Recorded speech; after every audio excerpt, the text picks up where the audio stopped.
Democracy में कोई government में बैठता है तो कोई ऑपोजिशन में बैठता है, लेकिन गवर्नमेंट सबका होना चाहिए।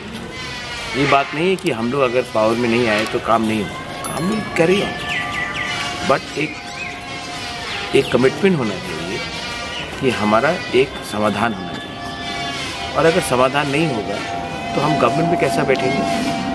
इलेक्शन के पहले कुछ और बोलेंगे, इलेक्शन के बाद कुछ और बोलेंगे। मैं ऐसा इंसान नहीं हूँ, और अगर अलायंस किसी को करना है तो उनको करनी दीजिए।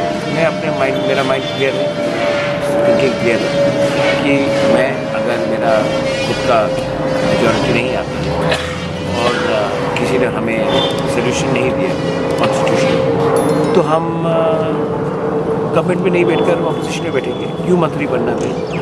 क्यों अपने 2-3 लोगों को VIP पोस्ट देकर अपने लोगों को झूठ बोलकर कॉम्प्रोमाइज़ करना? नहीं करेंगे।